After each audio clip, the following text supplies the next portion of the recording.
November 30. மருந்தெடுக்கலாமா? நான் மானிடரான யாவருக்கும் தேவனாகிய கர்த்தர். என்னால் செய்ய முடியாத அதிசயமான காரியம் எதுவும் உண்டோ? எரேமியா 32:27. வியாதிக்கு மருந்து சாப்பிடுவது பாவம் என்று ஒரு சில சபைகளில் எண்ணுகின்றனர். நான் ஒருபோதும் மருந்தே தொடமாட்டேன் என்று தீர்மானம் எடுத்துவிட்டு பின்னொரு நாள் மருந்தெடுக்கும் சூழ்நிலையில் குற்ற உணர்வுக்கு உள்ளாவோர் அநேகர். விசுவாசிகள் மருந்து சாப்பிடக்கூடாது என்னும் உபதேசம் திருமறையில் எங்கும் கிடையாது.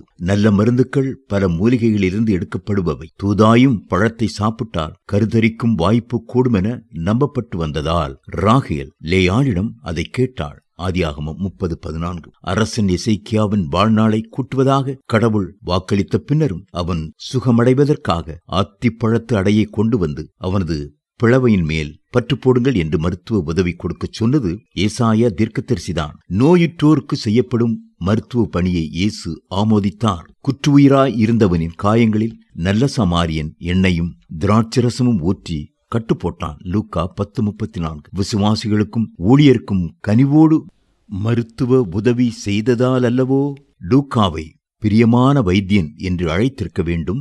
கொலோசியர் 4:14. தீமோத்தேயுவின் வயிற்று கோளாறுக்கும் கொஞ்சம் திராட்சரசம் பருகிக் கொள்ள பவுல் கைப்பக்குவம் சொன்னான். மருத்துவரை மட்டும் தேடினதுதான் அரசன் ஆசா செய்த தவறு. சிகிச்சைக்கு அவ்வளவு செலவழித்து விட்டதற்காக இரத்த போக்கினால் பாடுபட்டு கொண்டிருந்த அப்பெண்ணை இயேசு கடிந்து கொள்ளவில்லை. மாறாக அவளை உற்சாகப்படுத்தி கனிவுடன் குணமாக்கினார். மருத்துவமும் விசுவாசமும் ஒன்றுக்கொன்று முரண்பட்டவை அல்ல.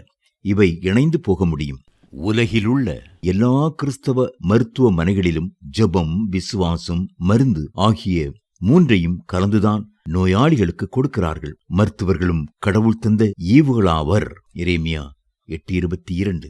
என்ன வியாதியானாலும் மருந்தே தொடாத நல்ல சகோதர சகோதரிகள் உண்டு. இது உண்மையாகவே மெச்சுதற்குரிய விசுவாசம்தான். ஆனால் இதை மற்றவர் மீது திணிக்கக்கூடாது. உனக்கு விசுவாசம் இருந்தால் அது கடவுளுக்கு முன்பாக உன் மட்டும் இருக்கட்டும். ரோமர் 14:22. இளம் பிள்ளை வாத தடுப்பு மருந்து கொடுக்காத பெற்றோர் தங்கள் கடமையில் தவறுகின்றனர். பிரசங்கிமார், அதிலும் குறிப்பாக தெய்வீக சுகமளிப்பு ஊழியர் மருத்துவரிடம் செல்ல தயங்கி மனிதருக்கு அதை மறைக்க தேவையில்லை. பிரசங்கிகளும் சாதாரண மனிதர்தான் என்பதை மக்கள் அறியட்டும். அப்போஸ்தலர் நடபடிகள் 14:15. நமது மீட்பின் முழு பலன்களை அதிலும் குறிப்பாய் நமது உடல்களில் கிறிஸ்துவின் வருகையின் போதுதான் அனுபவிப்போம். அதுவரை நமக்கு கிட்டுவது முதற் பலன்களே.